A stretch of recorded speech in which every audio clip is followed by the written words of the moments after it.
Tapos na ang pagpapanggap, Alina. Pirmahan mo ito at lumayas ka na sa buhay namin. Isang pirasong papel ang humalik sa aking mukha habang ako ay nakahiga sa kama ng ospital, basag ang katawan at duguan ang puso. Ang asawa kong si Adrian ay nakatingin lang sa malayo, walang kibo. Hindi nila alam, ang babaeng tinuring nilang basahan ay ang nag-iisang tagapagmana ng Reyes Global Holdings. Handa na ba silang mawala ang lahat? Sino ang tunay na hari sa larong ito? Ano ba yung ginagawa mo, Alina? Ang bagal-bagal mo na. Ang tanga-tanga mo pa. Kung alam ko lang na ganyan ka kawalang kwenta, hindi sana kita hinayaang makatuntong sa pamilyang ito. Para kang linta na sumuso sa yaman namin. Tapos ngayon, kahit paglilinis man lang ng sahig, hindi mo magawa ng maayos. Ang boses ni Doña Celeste ay parang matalas na talim na humiwa sa katahimikan ng malaking sala ng mansyon ng mga Villanueva. Ang bawat salita ay may kalakip na puot. Isang lason na matagal ng pilit na nilulunok ni Alina sa mga sandaling iyon. Si Alina ay nakaluhod sa malamig na sahig na gawa sa mamahaling marmol. Hawak niya ang isang basahan na basa ng maruming tubig habang pilit na kinukuskos ang mga bakas ng putik na sadyang iniwan ni Katrina ang kanyang hipag kanina lamang. Ang kanyang mga tuhod ay namamanhid na sa tagal ng pagkakaluhod at ang kanyang mga daliri ay kulubot na dahil sa matapang na kemikal ng panlinis. Ang masakit na biro ng tadhana ay ito. Ang araw na yon ay kaarawan ni Doña Celeste. Kaninang madaling araw, kahit hirap na hirap ang katawan, gumising si Alina upang ipagluto ang kanyang biyenan ng paborito nitong kakanin. Gamit ang iilang barya na itinago niya mula sa kanyang maliit na allowance noon, ibinili niya ang matanda ng isang maliit na rosaryo na gawa sa kahoy, ang tanging bagay na naisip niyang magbibigay ng kapayapaan sa matanda. Ngunit ang rosaryong iyon ay nakita ni Doña Celeste sa basurahan kaninang umaga, matapos itong itapon ni Katrina habang tumatawa. Pasensya na po, ma. Tatapusin ko lang po ito agad. Mahinang tugon ni Alina. Ang kanyang boses ay nanginginig. Hindi dahil sa takot, kundi dahil sa pagod na nanunuot sa kanyang mga buto. Dahan-dahan niyang hinawakan ang kanyang tiyan. Sa loob ng kanyang sinapupunan, may isang lihim na pintig na tanging siya lang ang nakakaalam. Isang maliit na buhay na nagbibigay sa kanya ng dahilan upang huminga sa gitna ng impyernong ito. Huwag kang mag-alala, anak. Bulong niya sa kanyang isipan. Titiisin ni nanay ang lahat. Magkaroon ka lang ng pamilyang matatawag na iyo. Eksaktong pagpasok naman ni Adrian sa pintuan. Ang asawa ni Alina, ang lalaking nangako sa kanya ng langit noong sila ay nasa kolehiyo pa lamang, ay nakatingin lang sa kanyang asawang nakaluhod sa sahig. Walang init sa kanyang mga mata. Walang haplos ng pag-aalala. Adrian! Tignan mo itong asawa mo, reklamo ni Doña Celeste, habang itinuturo si Alina gamit ang kanyang mamahaling tungkod. Ang dumi-dumi na nga ng bahay, mukha pa siyang katulong sa harap ng mga bisita natin mamaya. Nakakahiya. I should have listened to my friends. I should have forced you to marry Monica instead of this provincial girl. Lumapit si Adrian, ngunit hindi upang itayo si Alina. Kumuha siya ng baso ng tubig at tila walang nakita. Alina, bilisan mo na riyan. Ayaw ni Mommy na may madumi sa paningin niya. At please, magayos ka naman ng sarili mo. Hindi ko alam kung bakit parang lagi kang pinagkaitan ng tadhana sa itsura mo ngayon. Ang bawat salita ni Adrian ay parang patak ng asido sa sugat ni Alina. Ang lalaking dapat ay kanyang sandigan, ay siya pang nagtutulak sa kanya sa kailaliman ng kawalang pag-asa. Nanatiling nakayuko si Alina. Naramdaman niya ang isang mainit na luha na pumatak sa kanyang kamay, humalo sa maruming tubig sa sahig. Ang kanyang lalamunan ay nanunuyo at ang kanyang puso ay tila pinipiga ng isang dambuhalang kamay. Biglang sipa ni Doña Celeste sa timba na nasa tabi ni Alina. Ang maruming tubig ay kumalat sa buong sahig, nabasa ang suot na luma at kupas na bestido ni Alina. Ang tunog ng pagtilamsik ng tubig sa marmol ay tila isang malakas na sampal sa kanyang pagkatao. Linisin mo yan! Lahat yan! At huwag kang kakain hanggat hindi kumikinang ang bawat sulok ng bahay na ito. Bulyaw ng matanda bago ito tumalikod at umakyat sa itaas. Kasunod si Adrian na hindi man lang lumingon sa kanyang asawa. Naiwan si Alina sa gitna ng malawak na sala. Mag-isa, basang-basa. Ang katahimikan sa paligid ay nakakabingi. Tanging ang tunog ng kanyang sariling mabigat na paghinga ang naririnig. Tumingala siya sa malaking chandelier na nakasabit sa kisame.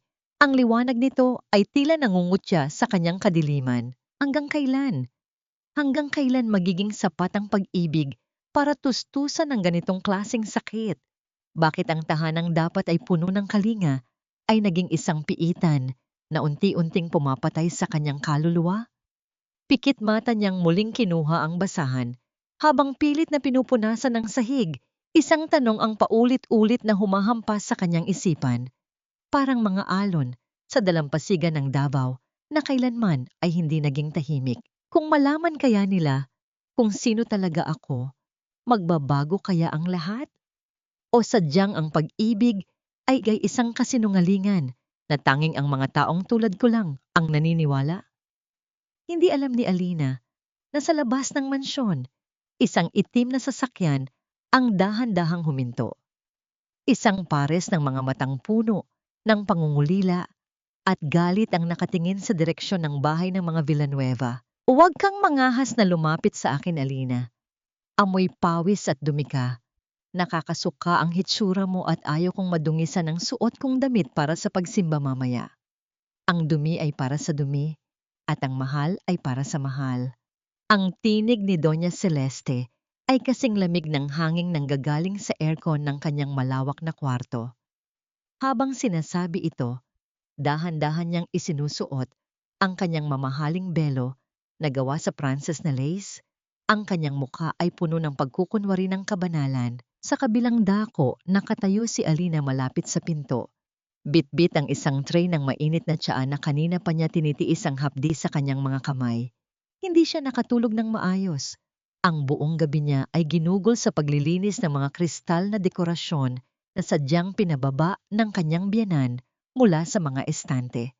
Ang kanyang mga mata ay mapupula at ang kanyang sikmura ay humihilab, hindi lamang dahil sa gutom, kundi dahil sa matinding panghihina ng kanyang katawan. Pero linggo po ngayon, mahinang pakiusap ni Alina. Gusto ko po sanang sumama sa simbahan. Gusto ko pong ipagdasal ang kaligtasan natin. Ang totoo, gusto niyang ipagdasal ang sanggol sa kanyang sinapupunan, ang tanging pag-asa na nagpapanatili sa kanya sa katinoan. Isang mapait na tawa ang kumawala sa mga labi ni Doña Celeste. Humarap siya sa malaking salamin at tila diring-diri na tinignan ang refleksyon ni Alina sa likuran niya. Magdarasal, Alina. Ang Panginoon ay hindi nakikinig sa mga taong tamad at walang utang na loob. Sa tingin mo ba ay tatanggapin ng Diyos ang isang katulad mo na hindi man lang marunong sumunod sa biyenan? Ang tunay na pagsisisi ay wala sa loob ng simbahan, kundi nasa loob ng bahay na ito. Ang parusa mo sa pagiging pasaway kahapon ay ang pananatili rito. Mag-ayuno ka. Huwag kang kakain hanggat hindi kami nakakabalik. Ialay mo ang gutom mo bilang sakripisyo para sa mga kasalanan mo sa pamilyang ito. Iyan ang tanging paraan para luminis ang kaluluwa mo. Lumabas si Adrian mula sa banyo, abala sa pag-aayos ng kanyang mamahaling relo. Ni hindi niya tinignan ng asawa na tila hihimatayin na sa sobrang putla. Adrian, sasama ako, di ba? Pagbabakasakali ni Alina, ang kanyang kamay ay humawak sa gilid ng mesa upang hindi mabuwal. Alina, makinig ka na lang kay Mommy. Walang ganang sagot ni Adrian. Masyado kang madrama. Isang araw lang na hindi kakain. Akala mo naman ay katapusan na ng mundo. Isipin mo na lang na diet yan. Besides, kailangan mong bantayan ang mga labada. Ayaw ni Mommy na maabutan ang tambak na damit pag-uwi namin. Ayusin mo ang trabaho mo kung ayaw mong mas lalong magalit si Mami. Iniwan si Alina na nakatayo sa gitna ng silid habang maririnig ang yabag ng kanilang mga sapatos na unti-unting lumalayo.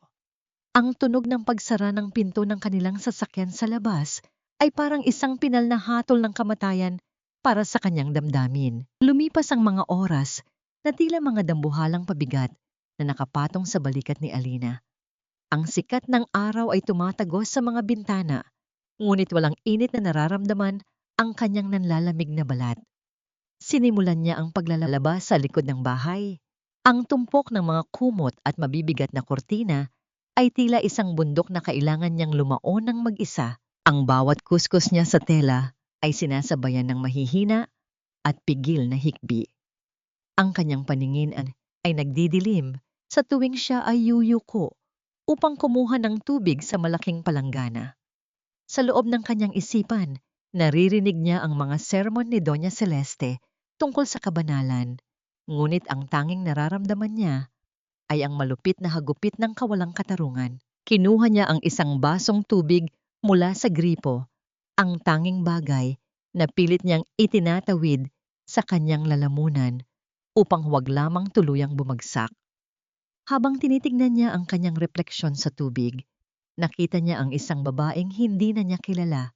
Isang babaeng may mga matang puno ng sugat at hapis. Dahan-dahan siyang naupo sa isang maliit na bangko. Ang kanyang kamay ay muling dumapo sa kanyang tiyan. Ramdam niya ang mahinang tibok, isang paalala na hindi siya nag-iisa sa laban na ito. Kumuha siya ng isang maliit na piraso ng biskwit na itinago niya sa kanyang bulsa kagabi pa. Isang mumo ng pagkain na parang ginto sa kanyang paningin.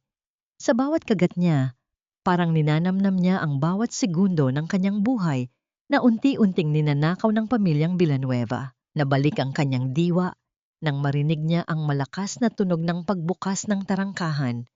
Ang pamilya ay nakabalik na, ngunit hindi ang kapayapaan ang dala nila.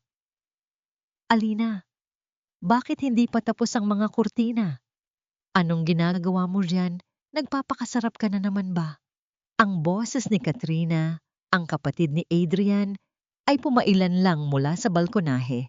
Tumayo si Alina ng mabilis, ngunit ang biglaang pagkilos ay naging sanhi ng pag-ikot ng kanyang mundo. Ang lahat ng nasa paligid niya ay tila naging malabo at mabilis na umiikot. Ang ingay ng mga ibon, ang init ng araw, at ang matatalim na sigaw ni Katrina ay unti-unting naglaho sa isang malalim at madilim na katahimikan. Ang huling naramdaman ni Alina ay ang malamig na semento na humalik sa kanyang pisngi bago tuluyang binalot ng kadiliman ang kanyang kamalayan. Ayusin mo ang sarili mo, Alina. Nakakahiya sa mga kapitbahay kung makikita kanilang nakahandusay sa dumi. Ang dami-daming dapat gawin sa bahay, nakuha mo pang matulog sa semento. Ang boses ni Adrian ay puno ng iritasyon habang niyayanig ang balikat ng asawa. Ngunit nang mapansin niyang hindi sumasagot si Alina at ang balat nito ay kasing lamig ng yelo, doon lamang gumapang ang kaba sa kanyang dibdib. Binuhat niya si Alina patungo sa sofa. Ang kanyang mga kamay ay nabasa ng amoy ng sabon at pawis na nagmula sa bestido ng asawa. Pagdating ng doktor na si Dr. Santos, ang hangin sa loob ng mansyon ay tila naging masikip. Matapos ang ilang minutong pagsusuri, lumingon ang doktor kay Adrian na may kasamang matipid na ngiti. Congratulations, Adrian. Ligtas ang asawa mo, pero kailangan niyang magpahinga ng maayos. 8 linggo na siyang buntis. Mahina ang kanyang kapit kaya kailangan ng dobleng pag-iingat at masustansyang pagkain. Ang katahimikan na bumalot sa silid ay hindi dahil sa kagalakan, kundi dahil sa gulat. Si Adrian ay napaupo. Ang kanyang mukha ay naghalong saya at takot. Sa kabilang dako, ang mga mata ni Doña Celeste ay nanliit. Para sa matanda, ang balitang ito ay hindi isang biyaya, kundi isang banta. Isang bata na may dugong probinsyana ang magiging tagapagmana ng mga Villanueva. Hindi niya hahayaang mangyari iyon. Nang magising si Alina, ang unang nakita niya ay ang mukha ni Adrian na nakatitig sa kanya. Sa unang pagkakataon, matapos ang mahabang panahon, naramdaman niya ang init ng kamay ng asawa na humahawak sa kanyang mga daliri. Alina, bakit hindi mo sinabi? Magkakaanak na tayo, mahinang sabi ni Adrian. May bakas ng pagsisisi sa kanyang tinig, isang panandaliang liwanag na nagbigay ng pag-asa sa durog na puso ni Alina. Ngayon ko lang din nalaman, Adrian. Akala ko ay pagod lang ito. Tugon ni Alina, habang ang mga luha ay mabilis na dumadaloy sa kanyang mga pisngi. Naisip niya na marahil ang batang ito ang magiging tulay upang mabalik ang pagmamahal ni Adrian, na marahil titigil na ang kalupitan ni na Doña Celeste at Katrina dahil sa darating na sanggol. Ngunit ang pag-asang iyon ay tila isang marupok na baso na handang mabasag sa anumang sandali. Pumasok si Doña Celeste sa silid, bitbit ang isang tray na may baso ng kulay itim na likido.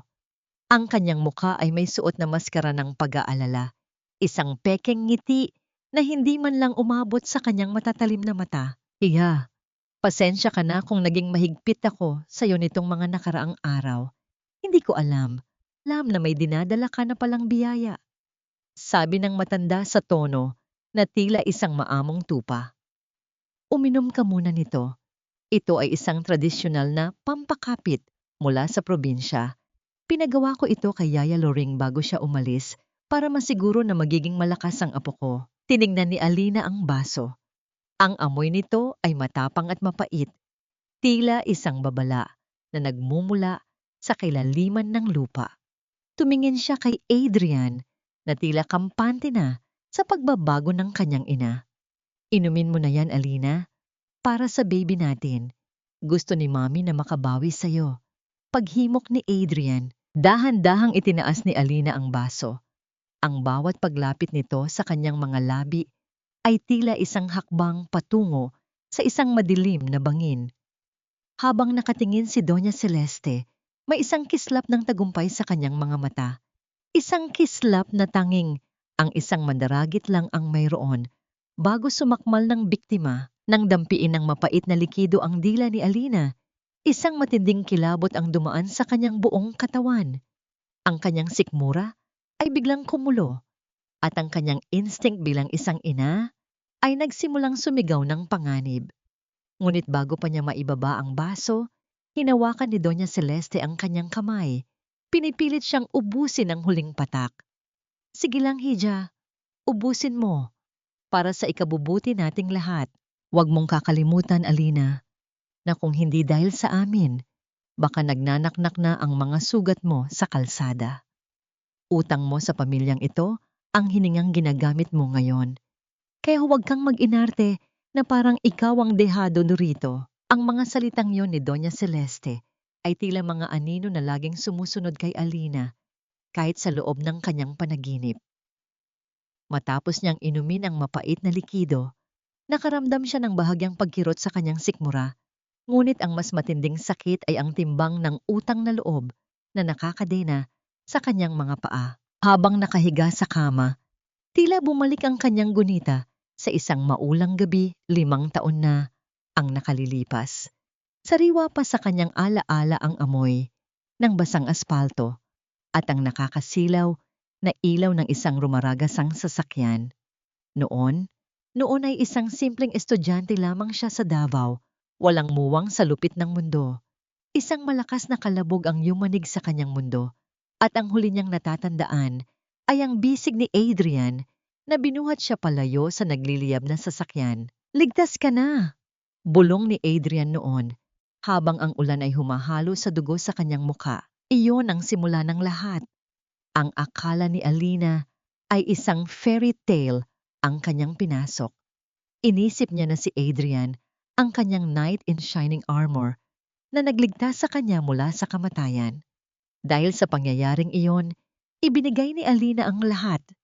Ang kanyang oras, ang kanyang pangarap, at ang kanyang buong pagkatao bilang pambayad sa buhay na isinave ni Adrian. Hindi niya alam na ang lahat ng iyon ay isang masusing laro lamang na binuo upang makuha ang kanyang tiwala. Nabalik lamang ang kanyang diwa nang marinig niya ang mahinang pagbukas ng pinto. Pumasok si Adrian, bit-bit ang isang basong gatas. Mukhang pagod ang lalaki at may bakas ng pag-aalinlangan sa kanyang mga mata. Alina, uminom ka muna nito. Masarap ang tulog mo kanina. Pasensya na kung hindi kita nagising para sa hapunan. Sabi ni Adrian sa malambot na tinig. Adrian, totoo ba ang sinabi ni Ma na utang ko sa inyo ang lahat? Tanong ni Alina. Ang kanyang boses ay halos pabulong. Kahit ba ang kaligayahan ko, kailangan kong isakripisyo para lang mapatunayan na tapat ako sa inyo? Tumabi si Adrian sa kanya at hinawakan ang kanyang balikat. Alam mo naman si Mami, mabilis lang uminit ang ulo niyon. Pero tama siya, Alina. Kung hindi dahil sa amin, wala ka rito. Kaya please, pagbigyan mo na siya. Isang pirma lang naman sa mga papeles ng business ang hinihingi niya sa'yo bilang witness. Para rin naman ito sa baby natin. Ang baby natin. Laging ginagamit ni Adrian ang anak nila bilang pain. Alam ni Adrian na kahit anong hirap, basta para sa bata, ay lulunukin ni Alina. Ngunit sa ilalim ng lambot ng tinig ng asawa, nararamdaman ni Alina ang isang malalim na pader. Isang pader na gawa sa duwag na pagkatao at bulag na pagsunod sa ina. Ang katahimikan sa loob ng kwarto ay biglang bumasag nang marinig nila ang malakas na tunog ng makina ng isang mamahaling sasakyan na pumasok sa kanilang driveway. Ang tunog ng mga gulong sa graba ay tila isang babala ng isang darating na bagyo. Sino yan? May inaasahan ba tayong bisita? Tanong ni Alina habang pilit na bumabangon. Hindi sumagot si Adrian, ngunit ang kanyang mukha ay biglang namutla. Mabilis siyang tumakbo at lumapit sa bintana. Mula sa labas, maririnig ang tunog ng pagsara ng pinto ng sasakyan at ang matinis na tawa ng isang babae. Isang tawang puno ng kumpiyansa at kapangyarihan. Nandito na siya! Bulong ni Adrian na tila kinakausap ang kanyang sarili. Sino Adrian? Sino ang nandyan? Bago pa makasagot si Adrian, bumukas ng malakas ang pinto ng kanilang bahay sa ibaba. Ang yabag ng mga mamahaling sapatos na takong ay dahan-dahang umaakyat sa hagdanan. Bawat hakbang ay tila isang pako na ibinabaon sa kaba sa dibdib ni Alina. Pumasok si Doña Celeste na may malawak na ngiti. Kasunod ang isang babaeng nakasuot ng eleganteng pulang damit. Ang mga alahas nito ay kumikinang sa ilalim ng ilaw ng mansyon. Alina, gising ka na pala. Wika ni Doña Celeste, ang kanyang boses ay puno ng kagalakan na hindi kailanman naririnig ni Alina para sa kanya. Gusto kong makilala mo si Monica, ang anak ng matalik kong kaibigan na senador. Siya ang pansamantalang tutulong kay Adrian sa opisina habang hindi ka pa maayos ang lagay. Tumingin si Monica kay Alina mula ulo hanggang paa. Isang tingin na puno ng panghahamak at diring-diri. Pagkatapos, lumingon siya kay Adrian at humawak sa braso nito ng napakahigpit, tila ba ito ang tunay na asawa. So, ito pala ang asawa mo, Adrian. She looks so pale. Parang hindi siya nababagay sa ganito kalaking mansyon. Mading sabi ni Monica habang nakangiti ng nakakaloko kay Alina. Naramdaman ni Alina ang isang malamig na hangin na dumaan sa kanyang batok. Ang kanyang tinitirhan ay tila unti-unting lumiliit at ang mga taong nakapaligid sa kanya ay tila mga lobo na handa na siyang lapain. Hanggang kailan mo kayang manatili sa isang tahanan na ang bawat sulok ay idinisenyo upang iparamdam sa iyo na isa kang basura? At paano mo lalabanan ang isang kaaway na may basbas ng iyong sariling biyenan? Huwag mong dungisan ang telang iyan. Baka hindi mo kayang bayaran ang halaga niyan kahit ibenta mo pa ang buong barangay niyo sa probinsya. Ang boses ni Monica ay parang hagupit ng latigo habang marahas niyang hinablot ang isang mamahaling scarf na aksidenteng nahawakan ni Alina sa ibabaw ng mesa. Ang bawat salita niya ay punong-puno ng lason, isang direktang pag-atake sa dangal ng babaeng nakatayo sa harap niya. Nakatayo si Alina sa gitna ng sala. Ang kanyang mga kamay ay nanginginig at ang kanyang puso ay tila binubugbog ng bawat mapanghamak na tingin ni Monica.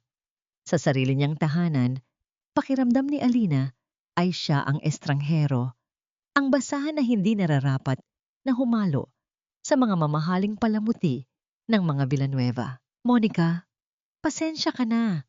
Hindi lang siguro sanay si Alina sa mga gamit na ganito kalidad. Singit ni Katrina, ang kapatid ni Adrian, habang nakataas ang kilay. Doon kasi sa kanila, baka dahon lang ang ginagamit nilang pampunas, kaya akala niya ay pwedeng hawakan ang kahit ano. Nagtawanan ang dalawa, isang tunog na parang mga pako na ibinabaon sa puso ni Alina. Tumingin si Alina kay Adrian, umaasang makakakita ng kahit kaunting pagtatanggol. Ngunit ang asawa niya ay abala sa pag-aayos ng kanyang mga papeles, tila bingi sa mga panlalait na naririnig. Adrian, mahinang tawag ni Alina. Masama ang pakiramdam ko. Gusto ko sanang magpahinga muna sa itaas. Bago pa makasagot si Adrian, lumapit si Monica sa kanya at hinawakan ang kanyang braso ng may pagmamay-ari. Adrian, darling, hindi ba't may meeting tayo sa daddy ko? Isang malaking project ito para sa inyo. Huwag mong sabihing maaantala tayo dahil lang sa selos ng asawa mo? It's just a business meeting, Alina. Don't be so provincial. Tama si Monica, Alina. Sa wakas ay nagsalita si Adrian, ngunit hindi ang pagtatanggol na inaasahan niya ang lumabas sa bibig nito. Kailangan kong asikasuhin ang business natin. Marami tayong utang at kailangan natin ang tulong ng pamilya ni Monica. Magpahinga ka na lang kung gusto mo, huwag mo na kaming gambalain. Ang bawat salita ni Adrian ay parang isang malamig na tubig na ibinuhos sa nagbabagang sugat ni Alina. Tinalikuran siya ng kanyang asawa, sumama kay Monica na may kasamang ngiting kailanman ay hindi na ibinigay sa kanya. Habang pinapanood niyang lumalayo ang sasakyan ni na Adrian at Monica, naramdaman ni Alina ang isang matinding pangungulila. Isang pakiramdam na unti-unti na siyang binubura sa sarili niyang buhay. Ngunit hindi pa doon natatapos ang kanyang kalbaryo. Habang hirap na hirap siyang umakyat sa hagdan, narinig niya ang kaluskos sa loob ng kanyang silid. Ang kanyang pintuan ay bahagyang nakabukas. Dahan-dahan siyang sumilip at doon ay nakita niya si Katrina. Ang kanyang hipag ay abalang naghahalughog sa kanyang mga gamit. Ang mga luma niyang damit ay nakakalat sa sahig at ang kanyang maliit na kahon ng mga alaala ay nakabukas na. Anong ginagawa mo rito, Katrina? Tanong ni Alina. Ang kanyang tinig ay puno ng gulat at galit. Hindi na tinag si Katrina.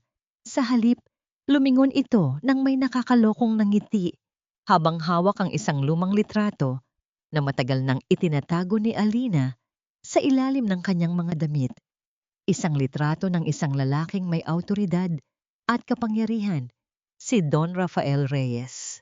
Ano ito, Alina? Bakit may litrato ka ng isa sa pinakamayamang tao sa Pilipinas? Tanong ni Katrina. Ang kanyang boses ay puno ng hinala at panunuya. Huwag mong sabihing, nagpapantasya ka rin na maging bahagi ng pamilya Reyes? O baka naman, ninakaw mo lang ito para may maipakita kang kunwari ay mayaman ang pinanggalingan mo? Ibigay mo sa akin yan, Katrina. Akin yan, sigaw ni Alina habang pilit na inaabot ang litrato. Iniwas ito ni Katrina at tinaas ng husto. Akin na ito, ipapakita ko ito kay Mami. Tignan natin kung anong paliwanag ang ibibigay mo kapag nalaman niyang may itinatago kang sikreto sa pamilyang ito. Baka ito na ang tiket namin para tuluyan kang mapalayas dito. Tumakbo si Katrina palabas ng kwarto. Dala ang tanging koneksyon ni Alina sa kanyang tunay na pagkatao. Naiwan si Alina na nakaluhod sa gitna ng kanyang mga nagulong gamit. Ang kanyang puso ay mabilis na tumitibok sa takot. Paano kung malaman nila? Paano kung ang sikretong matagal niyang iningatan upang maprotektahan ang kanyang sarili ay maging sanhi ng mas malalang panganib para sa kanyang anak. Sa loob ng mansyon na ito, ang bawat pader ay may tenga at ang bawat tao ay handang maging kaaway. Hindi mo alam kung anong lason ang ipinapasok mo sa pamilyang ito, Katrina. Ang litratong yan ay maaaring maging mitya ng ating kapahamakan o ang ating pinakamalaking pagkakataon. Ang boses ni Doña Celeste ay parang kalansing ng malamig na bakal sa loob ng kanyang silid-aklatan. Nakatayo siya sa harap ng bintana habang ang sikat ng buwan ay nagbibigay ng nakakatakot na anino sa kanyang mukha. Hawak niya ang litrato ni Don Rafael Reyes. Ang kanyang mga daliri ay mariing nakadiin sa mukha ng bilyonaryo. Mommy, what if she's a thief? Baka ninakaw niya yan sa dating pinagtatrabahuhan niya. Imposible namang may koneksyon ang isang basurang gaya niya sa isang Reyes, ani Katrina, habang nakataas ang kilay at may hawak na baso ng alak. Huwag kang tanga, Katrina. Hindi mahalaga kung saan niya nakuha yan. Ang mahalaga ay may balak siyang gamitin ang litratong ito para takutin tayo. Pero hindi niya alam kung sino ang kinalaban niya. Bago pa siya makagawa ng ingay, sisiguraduhin nating wala na siyang boses na gagamitin. Sa labas ng pinto, nakatago sa dilim ng pasilyo, ay si Yaya Loring. Ang matanda ay nanginginig ang mga tuhod habang nakikinig sa usapan ng kanyang mga amo. Ang hawak niyang baso ng mainit na gatas para kay Alina ay tila naging kasing bigat ng isang sako ng semento. Ano po ang gagawin natin, Mami? Tanong ni Katrina sa tinig na puno ng malisya. Ang bata, sa sinapupunan niya, iyan ang kanyang alas. Kapag nawala ang batang yan, wala na siyang dahilan para manatili rito. At si Adrian, madali ko siyang mapapaniwala na sadyang pinalaglag ni Alina ang bata para makatakas sa pamilyang ito. Isang aksidente, Katrina. Isang simpleng pagkakamali na tatapos sa problema natin. Nanigas ang buong katawan ni Yaya Loring. Ang kanyang puso ay tila gustong kumawala sa kanyang dibdib sa tindi ng hilakbot. Alam niyang kailangan niyang balaan si Alina. Kailangan niyang iligtas ang kaisa-isang tao sa mansyong yon na nagtrato sa kanya bilang tao. Dahan-dahan siyang umatras, pilit na hindi gumagawa ng anumang ingay sa ibabaw ng makapal na alpombra. Nang makarating sa silid ni Alina, mabilis siyang pumasok at nilak ang pinto. Alina! Hija! Gising! Bulong ni Yaya Loring habang niyayanig ang natutulog na dalaga. Nagulat si Alina at mabilis na napaupo. Yaya Loring, anong nangyayari? Bakit kayo umiiyak? Hija, kailangan mong umalis. Ngayon na. May masamang balak sila sa iyo at sa baby mo. Narinig ko sila sa silid-aklatan. Gusto nilang mawala ang anak mo, Alina. Parang biglang naglaho ang lahat ng ingay sa paligid ni Alina. Nanatili siyang nakaupo habang pilit inuunawa ang mga salitang katatapos lamang niyang marinig. Ang bigat ng katotohanan ay tila unti-unting dumidiin sa kanyang dibdib. Dahilan upang halos hindi siya makahinga. Hindi niya lubos maisip na ang mga taong itinuring niyang pamilya sa loob ng maraming taon ay may mga lihim na ganoon kabigat at mga pasyang kayang makasakit ng ganoon kalalim. Ang mga alaala, mga ngiti, at mga pangakong minsan niyang pinanghawakan ay nagsimulang mabahira ng pagdududa. Hindi magagawa ni Adrian yon, Yaya. Mahina niyang sabi na para bang sinusubukan niyang kumbinsihin hindi lamang ang matanda kundi pati ang sarili niya. Nanginginig ang kanyang boses habang unti-unting namuo ang luha sa kanyang mga mata. Mahigpit niyang hinawakan ang kanyang mga kamay, umaasang mapipigilan nito ang panginginig ng kanyang katawan.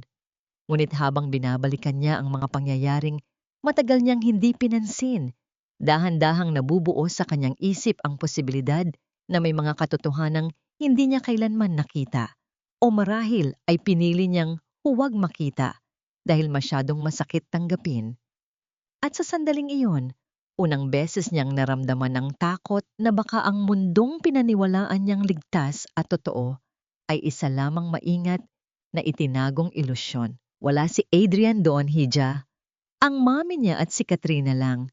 Hindi kanila titigilan. Mag-impake ka na. Tutulungan kitang makalabas. Biglang bumukas ang mga ilaw sa buong mansyon. Ang tunog ng pagpihit ng doorknob ay tila isang malakas na kulog sa gitna ng katahimikan. Anong ginagawa mo rito, Loring? Ang boses ni Doña Celeste ay nagmumula sa likuran nila. Nakatayo ang matanda sa pintuan, ang kanyang mukha ay kasing tigas ng bato. Kasunod niya si Katrina at si Adrian na mukhang naguguluhan. Mami, anong gulo ito? Tanong ni Adrian habang kinukuskos ang kanyang mga mata. Ang yaya mo, Adrian, ay tinatangka silang ilayo ni Alina. Narinig ko silang nagpaplano na magnakaw ng mga alahas natin at tumakas. Paratang ni Doña Celeste nang walang kukurap-kurap. Hindi totoo yan, nagsisinungaling siya. Sigaw ni Yaya Loring habang nakaharap kay Adrian. Adrian, ang mami mo, balak nilang patayin ang baby niyo. Isang malakas na sampal ang dumapo sa mukha ni Yaya Loring mula kay Doña Celeste. Ang tunog ng palad na tumama sa pisngi ay umalingaw-ngaw sa buong silid, kasabay ng pagbagsak ng matanda sa sahig. Layas, ngayon din! Wala akong ititirang magnanakaw at sinungaling sa bahay na ito. Bulyaw ni Doña Celeste. Adrian, tawagan mo ang security. Paalisin ang babaeng yan. At huwag niyo siyang bibigyan ng kahit isang sentimo ng kanyang sahod. Pinanood ni Alina nang may pandidiri at pighati habang kinakaladkad ng mga guard si Yaya Loring palabas ng mansyon sa gitna ng malakas na ulan. Ang tanging taong nagmamahal sa kanya ay itinapon na parang basura. Humarap si Doña Celeste kay Alina, ang kanyang mga mata ay puno ng babala. Ikaw, Alina, huwag kang gagawa ng hakbang na pagsisisihan mo. Tandaan mo, nasa loob ka ng pamamahay ko. Naiwan si Alina na nakatitig sa kawalan habang ang ulan sa labas ay tila nakikiramay sa kanyang pag-iisa. Ang pader na nakapaligid sa kanya ay tila mas lalong kumikipot at ang bawat hininga niya ay puno na ng panganib.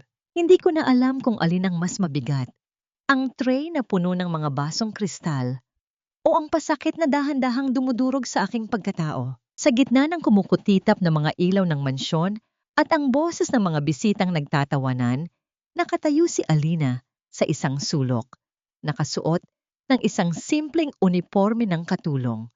Ito ang regalo sa kanya ni Doña Celeste para sa malaking party ng pamilya Villanueva.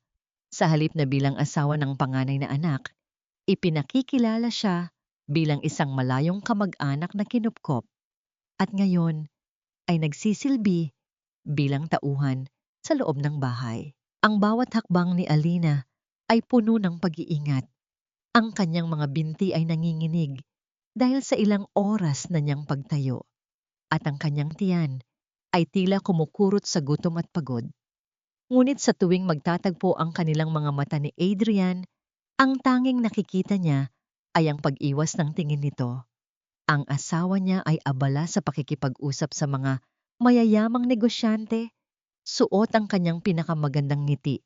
Ang magandang ngiti habang ang kanyang asawa ay pinagmumukhang basura sa harap ng maraming tao. Hoy Alina, tubig nga rito. Kanina patuyo ang lalamunan ng mga kaibigan ko. Sigaw ni Katrina mula sa gitna ng dance floor. Ang boses nito ay sadyang itinaas upang marinig ng lahat ng naroon.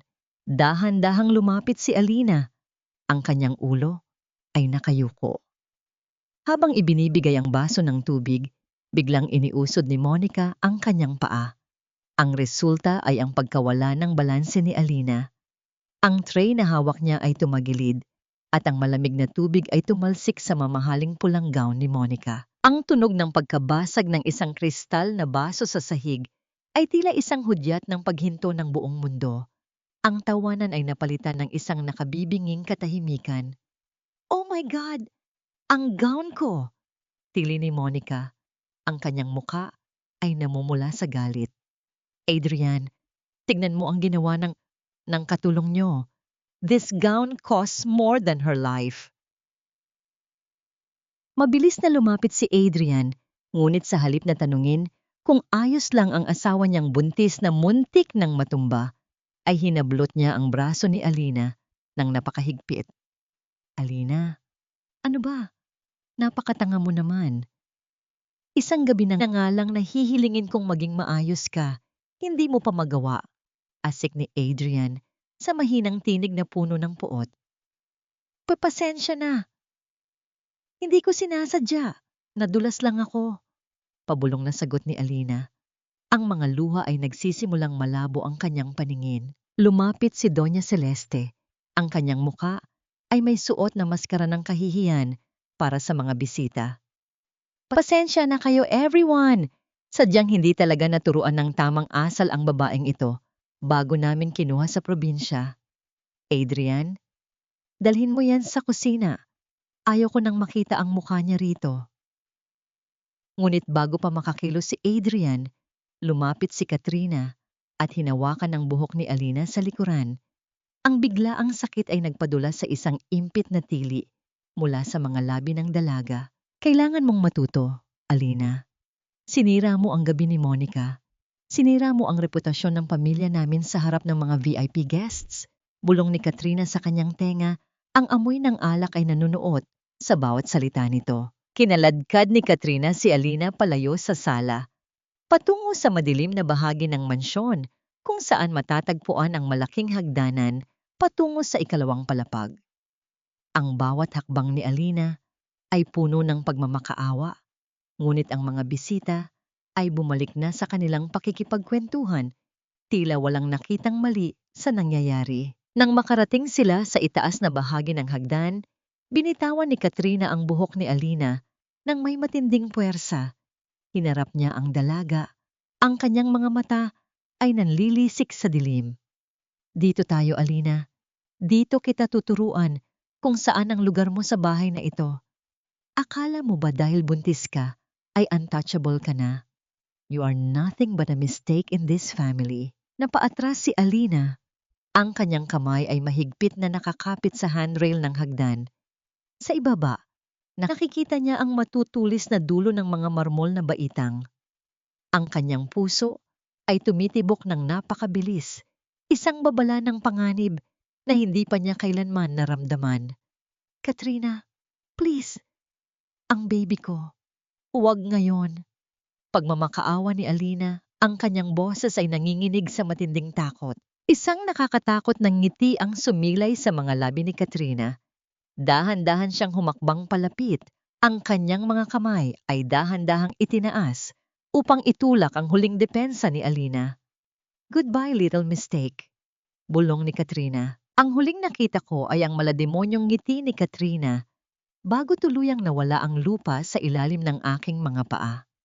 Sa isang saglit, ang buong mundo ay tila tumigil. At ang tanging narinig ko ay ang mabilis na pagtibok ng aking puso na tila nagpapaalam na sa akin. Walang salitang lumabas sa mga labi ni Alina nang maramdaman niya ang malakas na tulak sa kanyang mga balikat. Ang hangin ay tila ninakaw mula sa kanyang mga baga, habang ang kanyang katawan ay bumulusok pababa sa matatarik na baitang ng hagdanan. Ang tunog ng bawat pagtama ng kanyang likod at mga binti sa matigas na marmol ay tila pagbasag ng mga tuyong kahoy sa gitna ng kagubatan, mabigat, masakit, at puno ng kamatayan. Bawat baitang ay isang hagupit ng dambuhalang kamay. Sa gitna ng kanyang pagkahulog, ang tanging iniisip ni Alina ay ang kanyang tiyan. Pilit niyang ibinalot ang kanyang mga braso sa kanyang sinapupunan, isang huling pagtatangka ng isang ina na protektahan ang kanyang anak mula sa malupit na tadhana. Ngunit ang grabidad ay walang awa. Nang marating niya ang pinakababang bahagi ng hagdan, ang katahimikan na bumalot sa sala ay mas nakakabingi kaysa sa ingay ng party kanina. Nakahandusay si Alina, ang kanyang katawan ay nakapulupot sa kakaibang anggulo. Ang kanyang paningin ay nagsimulang magkulay itim at pula. Naramdaman niya ang isang malapot at mainit na likido na dahan-dahang dumadaloy mula sa kanyang hita, binabasa ang malamig na sahig. Diyos ko! Ang anak ko! Ang tanging bulong na lumabas sa kanyang namumuting mga labi. Mula sa itaas ng hagdan, dahan-dahang bumaba sina Katrina at Doña Celeste. Walang bakas ng takot o pagsisisi sa kanilang mga mukha. Sa halip, isang malamig na kalkulasyon ang makikita sa mga mata ng matanda. Katrina, anong ginawa mo? Ang boses ni Adrian ay nanggaling sa gilid ng sala. Tumakbo siya palapit, ang kanyang mukha ay puno ng hilakbot nang makita ang asawang duguan. Alina, Alina, gumising ka. Huwag mo siyang hawakan, Adrian, madiing utos ni Doña Celeste. Kasalanan niya ito. Masyado siyang naging pabaya. Kitang-kita namin ni Katrina, nagmadali siyang bumaba kaya siya nadulas. Kasalanan niya kung bakit siya nasa kalagayang yan. Pero mami, dumadaloy ang dugo. Kailangan nating tumawag ng ambulansya. Sigaw ni Adrian. Ang kanyang boses ay nanginginig sa takot, ngunit hindi pa rin siya makakilos upang buhatin ang asawa. Ambulansya? Para mapag-usapan tayo ng buong Davao na ang asawa mo ay nahulog sa hagdan dahil sa kalasingan? Asik ni Doña Celeste. Hayaan mo siya riyan. Let her realize her mistakes. Sabihin natin sa mga bisita na nahimatay lang siya dahil sa pagod at dinala na sa kwarto. Katrina, linisin mo ang mga bakas ng dugo bago pa may makakita. Tumingin si Alina kay Adrian. Sa gitna ng kanyang nanlalabong paningin, nakita niya ang kanyang asawa, ang lalaking nangakong mamahalin siya hanggang sa huling hininga. Nakita niya ang pag-aalinlangan sa mga mata nito. Nakita niya kung paano dahan-dahang binitawan ni Adrian ang kanyang kamay nang hatakin siya ni Doña Celeste palayo. I'm sorry, Alina. I'm sorry. Ang huling narinig niyang bulong ni Adrian bago ito tuluyang tumalikod at sumunod sa kanyang ina patungo sa kabilang bahagi ng mansyon. Naiwan si Alina sa dilim ng malawak na sala. Ang bawat hininga niya ay isang pakikipaglaban sa kamatayan. Ang lamig ng marmol ay tila unti-unting sumisip-sip sa natitirang init ng kanyang buhay. Ramdam niya ang bawat pintig ng kanyang puso na tila humihina, kasabay ng unti-unting paglaho ng pag-asa na iligtas ang kanyang anak. Sa gitna ng kanyang huling malay, isang mukha ang sumagi sa kanyang isipan. Isang mukha na puno ng kalinga at kapangyarihan. Papa, bulong niya sa kanyang gunita. Papa, patawad. Hindi ko na kaya. Ang huling naramdaman ni Alina ay ang isang matinding kirot sa kanyang puso bago tuluyang nilamon ng kadiliman ang lahat. Ang tanging natira ay ang tunog ng ulan sa labas, na tila umiiyak para sa isang prinsesang itinuring na alipin sa sarili niyang tahanan. Wala nang silbi ang batang yan, Alina. Isang linta na nagmula sa isang basurang tulad mo ay hindi nararapat na magdala ng tagapagmana ng mga Villanueva. Mabuti pa ngang mawala na ang lahat ng bakas mo sa pamilyang ito. Ang mga salitang yon ni Doña Celeste ang unang bumati sa kamalayan ni Alina nang imulat niya ang kanyang mga mata. Hindi ang init ng kamay ng asawa, kundi ang malupit na tinig ng babaeng nagnanais ng kanyang pagbagsak. Nasa loob siya ng isang malamig at maputing silid ng ospital. Ang amoy ng gamot at kemikal ay nanunuot sa kanyang ilong, habang ang bawat tunog ng makina sa kanyang tabi ay tila isang babala ng paubos na oras. Ramdam ni Alina ang matinding bigat sa kanyang kanang binti, na ngayon ay nababalot ng semento. Ngunit ang mas matinding kirot ay nagmumula sa kanyang sinapupunan, isang pakiramdam ng kawalan na tila dahan-dahang pumapatay sa kanyang kaluluwa. Sa kanyang tabi, nakatayo ang pamilya Villanueva. Si Doña Celeste ay abala sa pag-aayos ng kanyang mamahaling alahas, habang si Katrina ay nakaupo sa sofa at abala sa kanyang cellphone, paminsan-minsang tumatawa ng mahina. Si Adrian ay nakatayo sa dulo ng kama.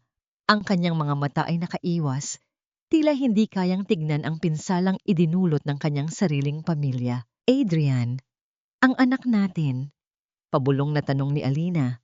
Ang kanyang lalamunan ay tuyong-tuyo at ang bawat salita ay parang paglunok ng mga bubog. Ligtas ang bata, Alina. Sa ngayon, Walang ganang sagot ni Adrian. Pero sabi ng doktor, critical ang lagay niya. At ang sabi ni Mommy, mas mabuting maghiwalay na tayo. Hindi na maganda ang idinudulot ng pagsasama natin sa reputasyon ng pamilya. Isang bungkos ng mga papel ang inilapag ni Doña Celeste sa ibabaw ng kumot ni Alina, sa tapat mismo ng kanyang nangangatog na kamay. Pirmahan mo yan. Isang deedeng settlement ang matatanggap mo para makabalik ka sa probinsya. Huwag ka nang umasa na makukuha mo ang bata kapag nanganak ka. Wala kang kakayahan, wala kang pera, at wala kang pangalan. Isang pirma mo lang at tapos na ang paghihirap mo sa amin. Madiing sabi ng matanda. Naramdaman ni Alina ang isang matinding panginginig na nagsisimula sa kanyang mga daliri hanggang sa kanyang buong katawan. Hindi siya makapaniwala na sa gitna ng kanyang pakikipaglaban para mabuhay, ang tanging iniisip ng mga taong ito ay kung paano siya tuluyang mabubura. Ang kanyang puso ay tila binubugbog ng bawat salita ng panghahamak. Ang pag-ibig na iningatan niya para kay Adrian ay tuluyan ng naging abo, tinangay ng hangin ng katotohanan. Pirmahan mo na, Alina, para hindi na humaba ang gulo. Dagdag pa ni Adrian, ang kanyang boses ay walang bakas ng pagmamahal, tila isang estranghero na nagbabasa ng isang utos. Tumingin si Alina sa mga papel. Ang bawat letra ay tila mga anino na nangungutya sa kanya. Dahan-dahan niyang itinaas ang kanyang kamay, ngunit hindi upang hawakan ang panulat. Sa halip, pilit niyang inabot ang baso ng tubig sa gilid ng kama. Sa isang mabilis na pagkilos na nagmula sa kanyang huling lakas, sadyang itinumba ni Alina ang baso. Ang tubig ay kumalat sa mesa, at ang baso ay dahan-dahang gumulong patungo sa sahig. Lumikha ng isang mahinang tunog sa ibabaw ng linoleum. Napakatanga mo talaga kahit kailan, sigaw ni Katrina, habang mabilis na tumayo upang iwasan ang tubig na tumatalsik. Nurse, kailangan ko ng tubig, mahinang sabi ni Alina. Nang pumasok ang isang batang nurse upang linisin ang kalat, naramdaman ni Alina ang isang pagkakataon. Habang abala ang mga Villanueva sa pagrereklamo sa kabagalan ng serbisyo ng ospital, hinawakan ni Alina ang kamay ng nurse. Ang kanyang mga mata ay nagsumamo, isang tahimik na sigaw para sa saklolo. Dahan-dahang ipinasok ni Alina ang isang maliit na piraso ng papel sa bulsa ng uniforme ng nurse. Isang papel kung saan nakasulat ang isang numero na matagal niyang isinaulo, ngunit kailanman ay hindi niya sinubukang tawagan. Please, tawagan mo siya. Sabihin mo, ang kaisa-isang bituin ay malapit ng mamatay. Bulong ni Alina sa wikang Tagalog na tanging ang nurse lang ang nakarinig. Nang umalis ang nurse, muling humarap si Alina sa mga Villanueva. Ang kanyang mukha ay kasing putla ng pader, ngunit sa loob ng kanyang mga mata ay may isang bagong ningas na nagsisimula ng mabuo. Isang ningas ng galit na hinaluan ng determinasyon. Hindi ko pipirmahan iyan, madiing sabi ni Alina. Ang kanyang boses ay hindi na nanginginig. Ano? Magmamatigas ka pa? Asik ni Doña Celeste habang dinuduro si Alina. Tandaan mo, bukas na bukas din, ililipat ka namin sa isang pampublikong ward kung saan hindi ka na makakahinga sa dami ng tao. Tignan natin kung hanggang saan ang tapang mo. Tumalikod ang pamilya Villanueva at iniwan si Alina na mag-isa sa dilim. Ang tunog ng kanilang mga yabag sa pasilyo ay tila mga hakbang ng isang paparating na hukbo. Ngunit sa gitna ng katahimikan ng gabi, ang tanging naririnig ni Alina ay ang kanyang sariling paghinga. Hanggang kailan darating ang saklolo? O sadyang ang tawag niya ay isa na namang panaginip na hindi kailanman magkakatotoo? Sa bawat segundong lumilipas, ang buhay ni Alina ay tila nakabitin sa isang manipis na sinulid, naghihintay kung mapuputol o mahahatak pa itaas ng isang kamay mula sa kanyang nakaraan. Tapos na ang oras mo rito, Alina. Huwag mong isipin na ang ospital na ito ay isang hotel na maaari mong panatilihan habang buhay. Ang mga gamit mo ay nasa labas na at ang bill mo ay hanggang ngayong 12:00 na lang. Kung gusto mo ng matitirhan, bumalik ka na sa kung anong lungga sa probinsya ang pinanggalingan mo. Ang boses ni Doña Celeste ay parang isang malamig na hangin na pumasok sa silid. Bit-bit ang amoy ng mamahaling pabango na tila lalong nagpabigat sa hangin. Nakatayo siya sa paanan ng kama ni Alina, suot ang kanyang pinakaeleganting damit. Tila ba ang pagpapalaya sa kanyang manugang ay isang okasyon na dapat ipagdiwang. Nakatitig lamang si Alina sa kisame. Ang kanyang kanang binti ay nakasemento pa rin at ang bawat bahagyang paggalaw ng kanyang katawan ay nagdudulot ng matinding kirot na tila humihiwa sa kanyang mga laman. Ang kanyang mga labi ay putlang-putla at ang kanyang mga mata ay walang mababakas na emosyon. Tila isang lawa na natuyuo na sa gitna ng matinding tagtuyot. "Mami, let's go! Baka mahawa pa tayo ng kamalasan ng babaeng yan." Asik ni Katrina habang tinitignan ang kanyang relo. "Adrian, tawagin mo na ang mga guard para buhatin siya palabas. We don't have all day." Si Adrian ay nakatayo sa tabi ng bintana, nakatalikod sa kanyang asawa. Ang kanyang mga balikat ay nakabagsak, ngunit wala siyang ginagawa upang pigilan ang kalupitan ng kanyang ina at kapatid. "Alina, magpadala na lang ako ng pera para sa pamasahe mo. Mas mabuti na ito para sa ating lahat," mahina niyang sabi, nang hindi man lang lumingon. Naramdaman ni Alina ang huling piraso ng kanyang puso na dahan-dahang nagkakapira-piraso. Ang lalaking nangako sa harap ng altar na poprotektahan siya ay siya ring nagbubukas ng pinto para sa kanyang kamatayan. Ang bawat hininga niya ay puno ng pait.